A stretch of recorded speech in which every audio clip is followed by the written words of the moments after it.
What's going on, everyone? Recently, Helium 10 released some brand new tools, one of which was Portals. And this week I had the opportunity to sit down with the product manager for Portals, Barcus Patty.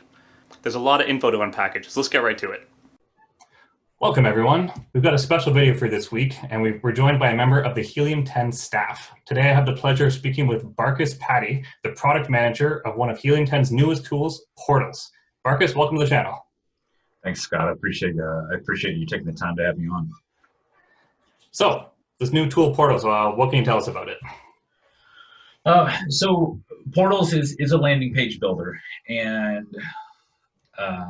what we've done is try to optimize it as much as possible for Amazon sellers. And what that means is taking what we know about Amazon and helping integrate those kind of those tactics and those strategies into building audiences offsite Amazon, meaning whether you drive traffic from a current email list or social media, and any other way that you try to do it is take what we know about Amazon and put it there and really optimize that experience for Helium 10 customers as well as your customers. Cool. And so is this an Amazon-specific product, or can it be used other marketplaces as well? So the great thing about Portals is that you can use it for any marketplace. You can use it for essentially anything on the internet that's for sale. So if you have products that are on eBay or Walmart or Etsy, you can certainly build landing pages for those products. If you have if you have a Shopify store or WooCommerce store, you can certainly build landing pages for those products as well. If you are an affiliate or any type of influencer that you promote certain products or services, you can build landing pages for those as well. So it's optimized for the Amazon seller experience, but it is available for anything on the internet. Awesome. So, do you want to dive into your computer and show us how it works? Yeah. So what I'll do is a couple of things. I'll show you how to build a sales page for an Amazon product, and then we'll go into building a custom product as well. It's essentially the same experience, just a couple of things are automated on the Amazon product side. So I'm going to share my screen, and then we will go from there. Sounds good. Okay, so I'm just on Amazon right now, and let's just type in anything. We're going to type in beard oil just because that's the type of products that I know. I sell these type of products on Amazon and other marketplaces, but for me, it's control. I understand these products, and I've used them in the past. So, but we can also, Scott, if you want a specific type of product, we can also pull that in as well. Yeah, beard oil sounds good to me. So as an example, let's say this is your product right now. Sure. And you want to build a sales page for it because, and let's kind of I'll kind of back up while I'm doing this. What I'm doing right now is I'm just copying the URL because that's all we need to start building a portal. The whole intent of building landing pages is to start gathering information and building an audience off of Amazon. Now, Scott, I know you understand that, but for some people that are watching this or listening to this, they might not have started doing any of that right now and just focusing completely on Amazon, which is a great way to start. But the long game is always for most people, the long game is to build a brand, and you get to pretty much control the message, control the destiny, and control how people look at the brand and perceive it and talk to it. So that's the whole idea behind these things is you want to build an audience off of Amazon so you can drive them efficiently to Amazon. And if you have other marketplaces, drive them from there. So I just copied this URL. And what we're going to do, we're going to go to portals.helium10. If you are a platinum user and above, you have access to it right now. It's still in closed beta. And all that means for Helium 10 is we're still taking customer feedback, whether people love it, they have suggestions, or they have critical feedback. We're taking all of that and putting it back into this tool. And this is kind of something new that we're doing at Helium 10 and kind of see how it works with our current audience, because we're not the only people that know what works well with Amazon. We want our customers to tell us what they want, and this is a great way to get that kind of feedback. Awesome. So right now, closed beta means that we're still optimizing things and we're adding features based on customer feedback. So portals.helium10.com, log in here, and this is the dashboard. From here, you'll see any type of active portals that you have running. You'll see your total visits, clicks, and emails collected. And down here, you can kind of get a little bit granular with that data. We put it into some graphs. And the reason we did this right here is you get to quickly see what's working best with the audiences that you're building. For example, you might want to start split testing 2 different offers for the same type of product. So you might have, and this is a demo account, so I don't have a lot of traffic in here right now. Sure. But let's say that you have, let's say you have 2 different portals running at the same time, 2 different audiences, 2 different offers, and you're just trying to split test some information. You'll be able to quickly see which one has the most visits, which one has the most clicks, and which one has collected the most emails. So if one is underperforming drastically, it could be the offer, it could be the message, it could be whatever else you've changed. Very cool. So let's click Create New Portal right here. And you can put a name up here. You can, this is just for internal use, just for your organizational purposes. And you've got a few different options. What we're going to focus on today is the sales page. You can create an email opt-in page and a thank you page. And those are really just to build awareness and engagement before you ask the people to make a purchase with your brand. Are you able to have an email opt-in on a sales page as well? Yeah, absolutely. But we created the opt-in page if you want to offer something or ask for something from an audience before you offer them a product. So let's say you are pre-selling a product. I talked to a guy today that he's about 90 days out from launching a product. And we were talking about portals. And hey, this is a great way to use portals. Email opt-in page, and whatever that ad is, give them a reason to give your email address. Hey, you're exclusive. The first 250 people or first 500 people get a discount if they sign up now. And that's a great way to get that customer information, because you can hook that, you can start engaging with those people off of Amazon, start building that kind of buzz around a product, start sending out a short email sequence about the brand, the brand, like who you are, what you do, why you do it, why you love doing it, and about the products. Explain the benefits of the product, like why it's better than other products, why you decided to build it, the need that you're trying to build that product. And then when you get people engaging with those emails, then you can push them to a sales page. Awesome. So here we are at, so like I said, I just grabbed this URL, I just copied it, and I just hit enter. And what this is doing is just pulling in your the Amazon listing information. Title, price, marketplace, and your bullet points right here, and it pulled in all of the it pulled in all the images. Now from here, you can also do a few different things. You can upload your own image. If you want to upload a GIF or you want to upload a video, you can do that as well. You can rearrange these videos. So if you got all the videos that you want, if you're using all 9 video slots or all 9 picture slots on Amazon, you just want to move one around, you can certainly do that. And but embedding a video is just as simple as going to that. If you have any video content on like YouTube or Wistia, Vimeo, you can just copy that embed code and then embed that video into the sales page as well. That's amazing. And all this information is editable. So one thing that I kind of wanted to point out was, you see the price right here is $12.22, and then on the portal it's $12.22. So if some people have a sale where, let's say this product is $9.99, but the regular price is $12.22, we're still going to put the $12.22 because that's your regular price. That's the regular price that you indicated to Amazon. But you can certainly change this. Okay. And then if you want to set a discount for that, it kind of changes dynamically. So we changed this to $9.99, and this is right. That's not, yeah. There we go. So 25% off of $9.99 would be $7.49. So it's automatically creating it's dynamically changing those values as you go.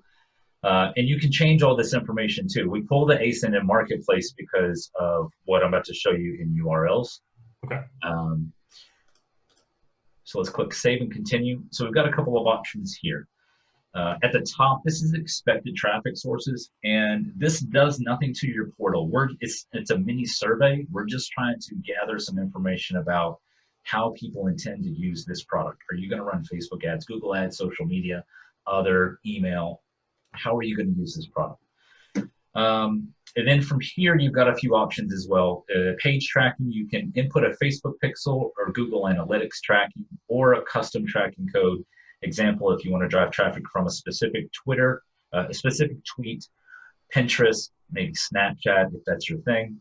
And if you're not sure what these are, a Facebook pixel and a Google Analytics tracking ID, all that allows you to do is a few things. Track how people are engaging with the portal post, like once they go to Amazon. You can't track sales because Amazon doesn't allow that yet. But you can also retarget people. So let's say, Scott, you came to my portal about beard oil. You're like, man, I'm going to grow a beard.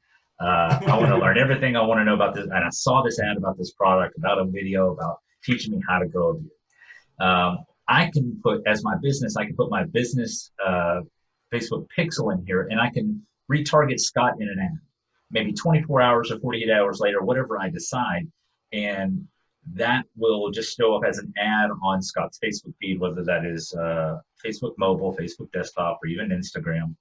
And then that might be like, hey, just as a reminder to that call to action, whether that is to subscribe. Scott, did you subscribe to our webinar on how to grow a beard, or did you take advantage of our offer, or whatever that is? So that's all that is right there.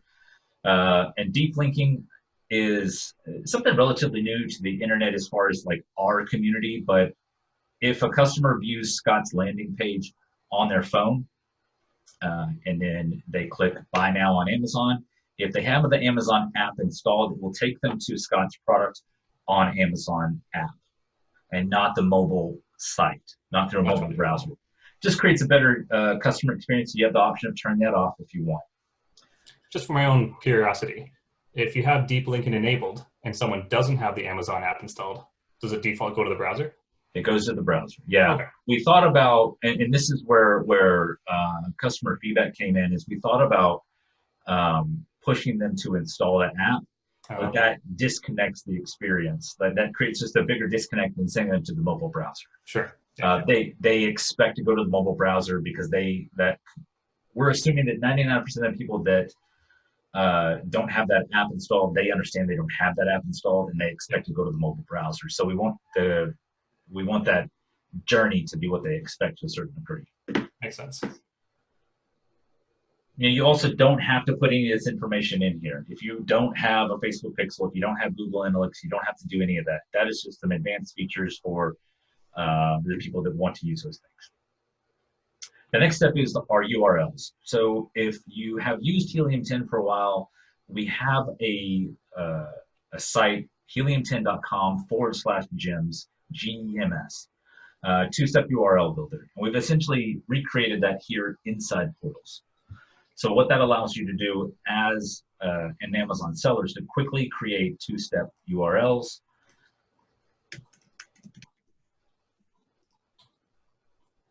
We can do an add to cart. Now you can create multiple URLs in here if you want to rotate keywords or URLs. Now there's a couple of things. You can create as many URLs as you want. I would suggest, just based on previous experience, stick to 2 or 3 for a while until you kind of get a gauge of how your ads or your emails or whatever you're doing to get attention to drive to the portal, how they are reacting. Because you don't want to put 15 or 20 different keyword URLs in here and then try to spend $5 a day on a Facebook ad. You won't get any measurable metrics, and you won't feel that it's doing its job, and you'll be disappointed. So again, you've got that option. As a general rule, start with 2 or 3. And the way these work is just round robin. So if Scott is the first person to come to this URL, to this portal ever, he'll get the 2-step via hidden keyword. If I'm the second person, I'll get added to cart. If Bradley Sutton is the third person, it'll go back to the two-step via hidden keyword. Oh, I did not realize that. That's really cool. And do you track stats on those clicks? Yes, we do. Okay. And so you can also do a custom URL. That custom URL is for if you have your own URL that's working for you, or you want to test something out, or if you're driving traffic to a specific your own website, another marketplace, whatever that might be. Cool. You can also put in multiple custom URLs as well. Publishing side, we've got a few options here. You don't have to do none of this. You have to do, but these are all they're all optional. Enable scheduling. So Scott, if you're about to launch a product, let's say May 1st, I've got this product. It's in Amazon's inventory. I've been waiting. I've been building audiences. They're ready to take advantage of this offer. And they know that this offer is available only from May 1st through May 5th. You can turn it on. So basically this portal, you can activate it, but it won't be live until May 1st. Okay. Meaning if people go to that URL, if you give out that URL before May 1st, it'll just give them an error page, a 404 error. The end date will do the same thing. If they try to go back to it on May 6th, the same thing. You can enable an artificial countdown where if you want to say, hey, Scott, you come to this page, this offer is only available for the next 10 minutes. Right. Now, you might have plenty of coupon codes that you might have the portal live for the next 5 days, but your rules of the campaign state that you have 10 minutes from when you come to the page to claim that offer. Yeah, just create a scarcity. Yeah, absolutely. And we're not, and this was something that we didn't introduce at first because I didn't want people to create fake scarcity. So we always try to position it as like, you can create an offer where Scott, once you come to this page, you've got 10 minutes to claim the offer. That's not fake scarcity. Right. That's real. Again, that was just really coming from customer feedback in our beta group. People want to do that, so we did it. You can also do email collecting and a coupon. This is a general use coupon code, meaning that for anybody that's in the Amazon community, if you run any type of promotion, it's just a general use code. You can customize it any way you want, and it's shareable, meaning if Scott went to this portal, found this amazing product, Barcus, I just found this great product, you got to use this coupon, you'll get 50% off. I can use it as well. That works for Shopify, Etsy, other marketplaces as well. Cool. And then enabling GDPR compliance, that's for our EU customers. Last year, GDPR, which I won't go into, essentially, it's sort of a double opt-in scenario where, Scott, if you lived in the UK and I was targeting people in the UK, I have to have this enabled. It's just the law. Okay. And essentially what that means is there's going to be a check mark, there's going to be a checkbox that's unchecked by default underneath where they put their email address, and it says, I agree to opt in for campaign updates. Right. And then on our end, the customer information, you can filter that information by people that have consented for that. Cool. And that in California has created some rules that's kind of like GDPR. I think the very beginning of this year, it was active. But if you're GDPR compliance, then you're more than compliant with California. So okay. I would also just, as a general rule, I would have it turned on by default. If anybody ever complains about spam or I didn't ask for this, if like Mailchimp can shut you down, HubSpot can shut you down, any type of CRM, you can at least go back and say, hey, look, I've got this data that says these people actually opted in. So that's a safeguard. Yeah, it's very simple. I see it almost all the time on any type of email marketing that I get these days. So for sure. Just some opinions. So now we've got some templates as far as design goes. And you can customize these. So we're going to start with Ocean. That's just the first one here. So we've got something here where, so we've got, again, we're pulling in all this information. We've got that main image. We've got the title. the bullet points right here, and the offer. So again, remember we put in 25% off. It's showing that we set the regular price to $9.99. So this is the offer now. And we've got a couple of different sections here. So about the products, you can further talk about the benefits of the product, where like what makes this product different, better than other beard oil products. And we also pull in customer reviews right here. And is it just 5 stars? Yeah, we just pull in 5 stars. No 1-star reviews in here. But you can also completely turn this section off, or you can also go through here and kind of pick through the top 10. Oh. So if you have a brand new product, you don't have any reviews. If you just launched this product today, you don't have any reviews. So if you hit the eyeball icon right here, you can make that go away. Okay, cool. So now we also made this editable. And this is another section where I was kind of apprehensive, but at the same time, I'm not trying to police our customers. Sure. We're going to assume that everybody's going to do the right thing, and then we're just going to lead you down that path. So, for example, I might be launching a brand new product on Amazon, but I might have been selling it on Shopify or Walmart or Etsy for a while. So I might have real reviews. Right. So you can copy and paste those in there. Okay, that's cool. There's frequently asked questions. We put some sample questions in here, but you can also edit all these as well. You can edit, and then down here is another call to action. They scroll down here, buy now. And then you've got a footer page, which you can hide as well. But if you have a link to privacy policy or your terms of use, which is just some legal jargon, we've actually got some templates that we're coming out with next week for privacy policy and terms of use. That'll be very easy for our customers to use. Essentially, it will be its own portal, but it'll be in the settings section where you can put all your business information in, and it just links to it. You can also hide this as well. And then now I'm going to go up and kind of show you how to customize a little bit here. So this is just a demo account. I just use my profile picture as a logo right here. Sure. But the great thing is if you're an agency or a consultant, you might be running portals for a few different brands. You can upload multiple logos. So I might have brand A and brand B. I can have logo 1 and logo 2. And kind of fill that need. You don't have to have 2 separate accounts. And you can also increase the size of that a little bit. Oh. And you can change a lot of this in here. So for example, you can change the color, the background color of this. You can change the text. It seems so simple. Yeah, so that's one thing that we've tried to focus on is we're not trying to recreate ClickFunnels.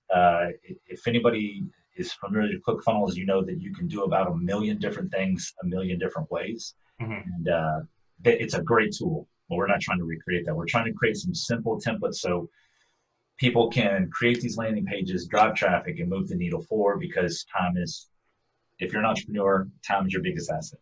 So that doesn't mean that we won't put more features into this tool later down the road, but that's our main focus is speed here. So you've got your scarcity counter too, which you can actually turn off as well if you just don't want it there. You can still come back in here and you can edit all this information.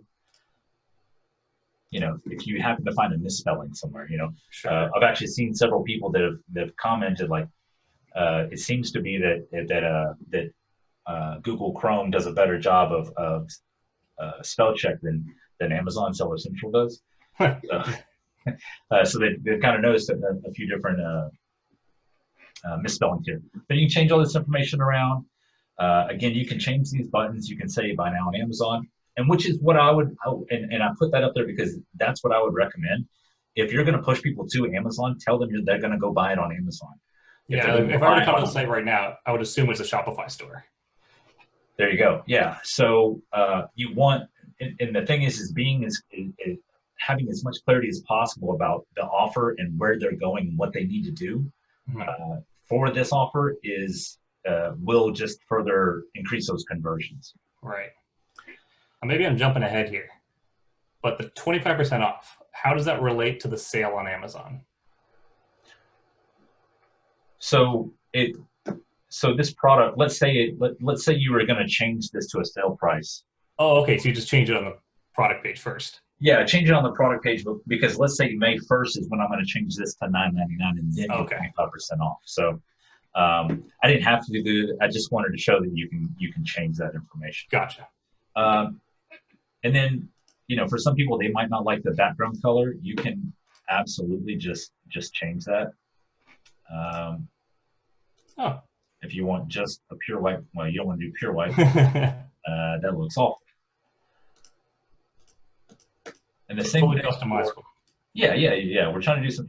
And so I created a new color in Portals. So if you look over here, when I double clicked on the header, it's already right here. Well, I mean, it's black, but it's instead of trying to recreate that, right, you can do that right there. That's handy. So then, so we pretty much, let's say that we're happy with this. Like, this isn't very, there's a lot of work to do if I was going to drive traffic to this offer, mainly because it's not my product. But let's say I was happy with this. So we hit save and continue. And then from here, it's paused by default. And then two things here. If you have the Lorem Ipsum, which is kind of standard default copy that people put into sample pages online, it's going to let us know, like, hey, you haven't changed this information out. Oh, okay. Just a little safety measure, but we're still going to turn this on. And then deploying just means it takes about a minute or so to activate that web page, or to make it, to publish it. If you use Shopify or ClickFunnels ever, it's essentially the same experience. You just can't immediately publish this because it's got to go through a couple of different things. Right. And so here's our URL right here that you can instantly copy and paste. There are a couple of things here. We're going to go into preview mode. Now, on preview mode, any actions that I take right now, they won't reflect in the metrics. Okay. That what I'm going to show you in a second. And the reason is people just want to test out their portals, even though they've created everything. You just want to test it out and make sure it's going to work right. Right. So visits, clicks, emails collected, all that stuff we're not measuring anything on the preview page, but you get to see that as a customer would experience this. And so let's go to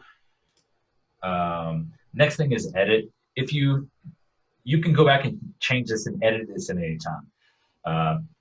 You just go step by step. Details. If you want to change this, if you want to change the regular price back to $12.22, certainly do that. And any other aspect that we just built. If you're like, wait, I actually do have a Facebook pixel, I forgot about it, or I changed my mind, I do want to use it, you can go back in here and do it. Your portal statistics right here, you get to see a little bit about what you've created, and then your publishing settings, your integrations, like this pixel is not active, the Google Analytics and the custom tracking code, they're not turned on. And then your URLs, like you were asking about earlier, Scott. You've got two different URLs. There's 0 clicks and 0 emails collected. And then you've got a little bit deeper analytics right here. You get to see devices, countries, and cities. And we can pull that just because based off of IP addresses, which is just kind of pretty generic information. But the reason this is useful is maybe you see that an overwhelming amount of people are on a mobile device. So what you want to do is make sure that your experience from A to Z, your Facebook ad, your portal, and your Amazon listing, everything is optimized for the mobile experience. Right. I would recommend doing that anyway, but this gives you a little bit better insight. Like, hey, yeah, everybody tells me to optimize for a mobile experience. And then you have, 65, 70% of the traffic is mobile. So that just gives you the data. And then countries and cities. The reason I like this information, and I don't see a lot of people using that, is you might see, maybe you're targeting a bordering city to Canada or Mexico, for example. We're just going to use the United States as an example. My product only sells in the United States. But let's say I was targeting Niagara Falls, for example. But I found that a ton of people from Canada were seeing my ad and they were clicking on it. They can't get the product because they're in Canada, because I don't sell in Canada. So what I would do is go back into my Facebook ad and fine tune that targeting just a little bit, or only retarget those people that were from the United States. And that's another conversation about Facebook advertising. So anyway, it's just some good data to kind of analyze and Absolutely, yeah. go from there.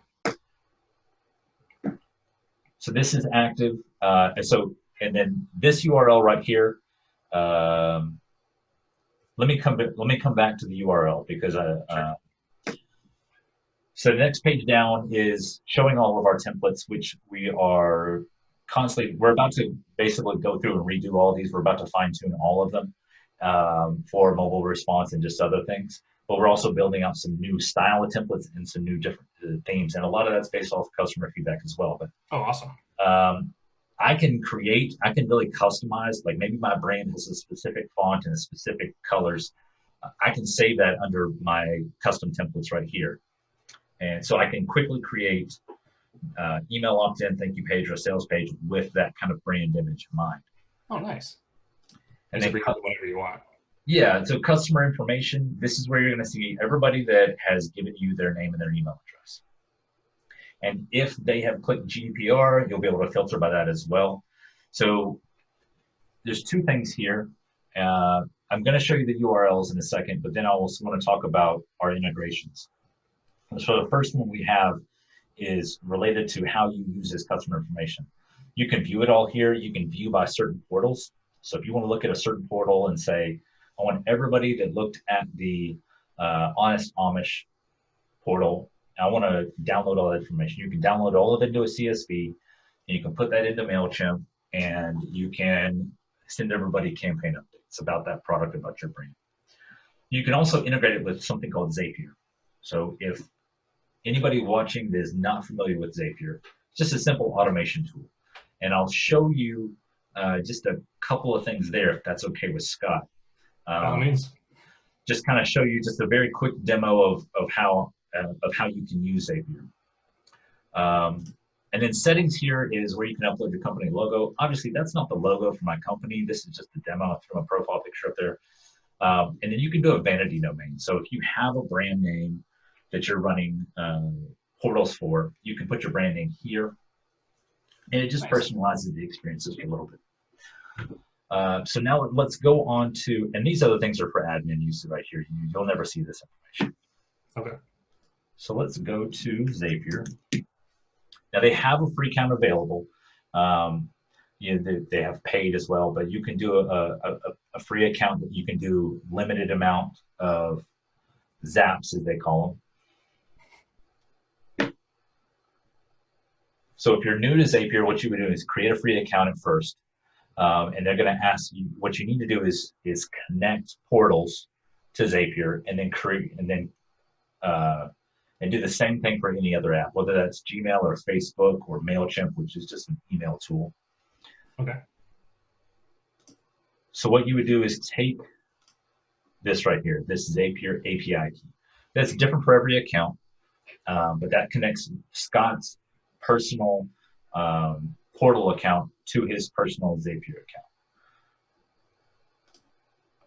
So we're going to go in here, and I've already done this, but what you would do is you just type in portals.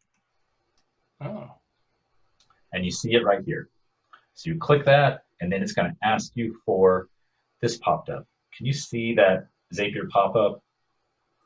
No, I don't see anything.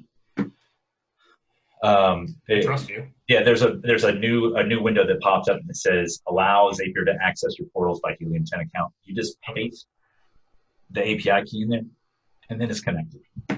You do the same thing for something like Mailchimp as well. So once these two are connected right here, then you can make them talk to each other essentially. And the reason that you would want to do this is to automate certain things. In this situation, I'm going to walk people through, let's say, Scott, you came to my email opt-in page. You want to learn more about beard oil because you're growing a beard. You give me your name and email address from portals, and that pushes it to Mailchimp into a specific campaign, and then I can start automatically sending you out an email sequence about this product, about, hey, this is our brand, this is why we do what we do, this is how we create our products, this is how to use the product, alternative uses of the products, why our products are better than anybody else's, all that information, and all of those email sequences, that email sequence is to build engagement. So that's really cool. So it just automates everything from portals to Mailchimp, and then I can send everything out I want. yeah, absolutely. So we're going to start. I'm going to show you portals to Mailchimp, but then there's several different things that you can connect it. You can connect it to hundreds of different things. So portals right here. The trigger event is a new customer. You hit continue, and then from here you connect. You're telling Zapier this is the specific account.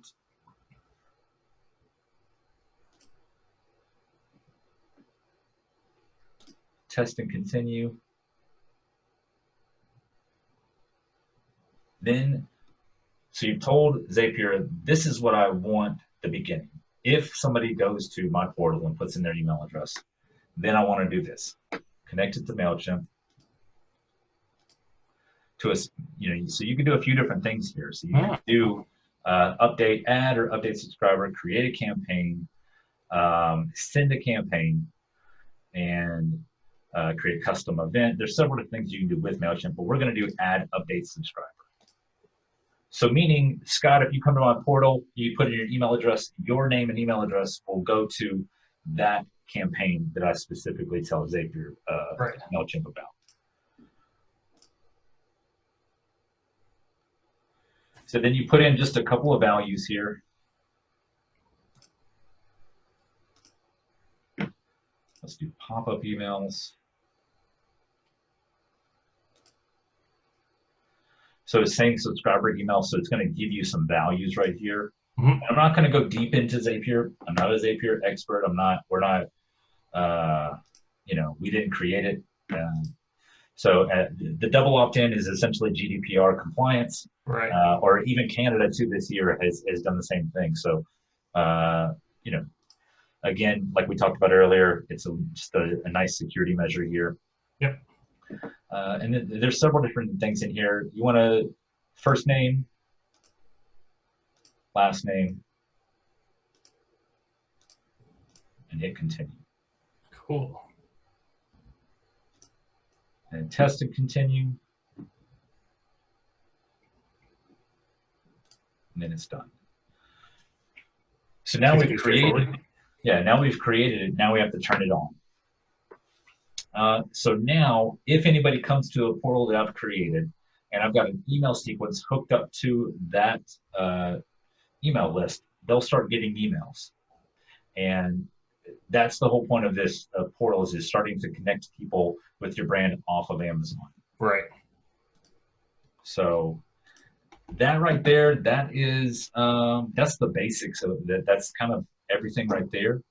I am happy to show anything else, but do you have any questions right now about anything else about portals? Any thoughts? For my own curiosity, I was wondering, can we see the opt-in page on the sales page? Yeah. Oh, yeah, yeah. So I didn't even do that. Well, let's use this one as an example. This was another one that I created with the same product for another for some internal communications of the day. So let's say customer's happy, they're ready to buy the product. You click buy on Amazon, and you just put your information in. Oh, okay. So no matter what call to action button they click on, they'll be presented with the email collection first. If you click the email subscribe button, like the collect email button, right. Now it'll also tell them if they've created if they've used that email address before. And we're going to click that, claim coupon. Here's the coupon, so they can copy that. And then right here, you click that little icon, you can just copy it to your clipboard and click buy now. And then there's that product. Nice. So there you go. So this is obviously the two-step URL that it got used here. Yeah, absolutely. You can see that up here. And just like a little bit of URL nerd knowledge right here. This right here, this thing right here, SSX thing, What that does, you take that, if you put that at the end of a URL, it removes some ads. So you can No see way. that there's no ads right here. Well, there's some right here. Well, that's pretty good, though. It makes it more likely to find your product. Just less options. You know, Yeah. the great thing about Amazon is it's a big, robust platform. The bad thing is like you have to compete with a million different other people that sell a product just like yours sometimes. Yep. So that's when, you know, trying to drive them to a specific page works best. You know, again, there's pros and cons to selling anything online. So Mm-hmm. we could talk about that. That's a whole other 8 hour webinar about that. That's So another call. yeah, absolutely. And so yeah, that's it. That's really cool. Yeah, you answered basically all the questions I have. So of the use, I know it's in beta still, but the users who have been using it, so how have they been finding it, and what's their general feedback been? Yeah. So I overall everybody's happy. Everybody's happy um, uh, to see Helium 10 create some tools that not only work for Amazon. And what we've noticed is that as our customers grow with their businesses, they want to learn how to do things off of Amazon. There's tons of people that have the majority of their revenue coming from Amazon, but they also understand that the more marketplaces that you're in, that makes sense. You know, the more streams of traffic and revenue that you have, the better that you are for an unfortunate situation like what we're experiencing right now with COVID-19. Like we were building this months before everything happened, but it was kind of I hate to say perfect timing, but this is a great example of like a tool like Portals. What if it had been around out a year ago, and what if a lot of our customers were building audiences and you know brand advocates outside of Amazon that could lessen what's happening? Because I've seen several friends just absolutely skyrocket in their business because of what they're selling. But then I've seen people just absolutely lose a good chunk of their revenue because their only source of income is Amazon.com. So, and that has nothing to do with Amazon. It's just, you know, I have a friend of mine that's involved in camping equipment and stuff, and he's just seen a nosedive. This is typically like a good season, but spring is really good for him. But a lot of people, even though that's a great social distancing thing, you know, if you're going to go camping by yourself, but you don't have a ton of families trying to go camp at a certain campsite at a park right now. So that, and not to say that, like, not to try to benefit from what's happening, this incident, but that's just a great example of this is why you start building brands off of your main marketplace, is because you never know what's going to happen, and you can't control Amazon. And again, not that Amazon's bad, and we don't want to look at Amazon in a negative way. It's just, you know, if you could have another 10 or 15% of revenue on Walmart.com, or maybe more than that, or maybe there's 25% of revenue next year is from your website, your own website. Like, you know, all these pieces start building. Well, yeah. Like, so, oh, sorry. No, go ahead. I was going to say, so one of the maybe not frustrating things, but when you acquire a customer through Amazon, they aren't your customer. Like Amazon owns everything. Absolutely. So this is definitely a great tool to help acquire them as your customer and then sending them to Amazon or whatever marketplace. Yeah. And then, you know, so I try not to talk about this a lot, but I'll say this one last thing, and then and you can stop me at any time. But you know, the majority of conversations these days in our community is really like, how do you rank, and then how do you get reviews? And that has been the conversation for years.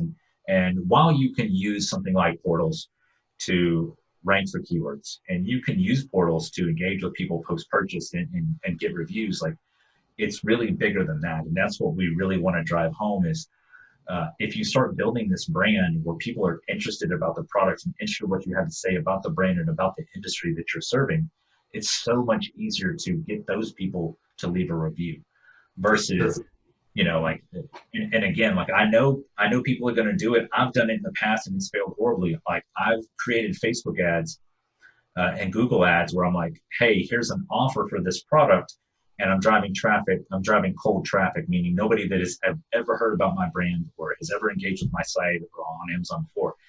And if you're lucky, you convert 1% of those people. I'm like, that's you have to, everything's got to be aligned perfectly to convert 1% of cold traffic, typically. Mm-hmm. And then it's still that much harder to get those people to leave a review anyway. So we just like portals is part of this thing where we want to start having these conversations of like, Amazon is a beautiful place. I've got a business and I've got a job because of Amazon, and I love it. I've got a lot of respect of what has been built, but there are so many other ways to build and generate revenue off of Amazon.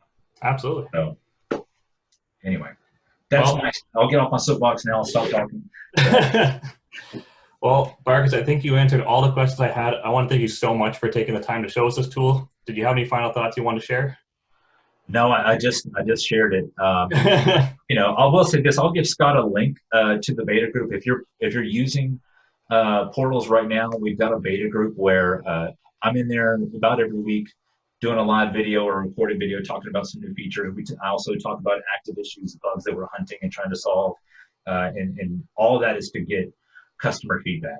I want to know what people love. I want to know what people suggest and what people don't like about it. Because that's the best way to really build something valuable for our customers. Awesome. Well, thank you so much. I can't thank you enough for doing this. Yeah, absolutely. All right. Have a good one. You too. I want to extend a big thank you to Barcus for taking the time out of his busy schedule to show us portals. If you'd like to try portals or any of the Helium 10 tools, or if you'd like to jump on the Freedom Ticket opportunity, you can do so right now at the link in the description below. There's a code there that until the end of April, so the next few days, you can get all of that for just $20. If you have any questions at all, please leave a comment below or message me on Instagram at Scott H. Bailie. Thanks for watching, I'll see you next time.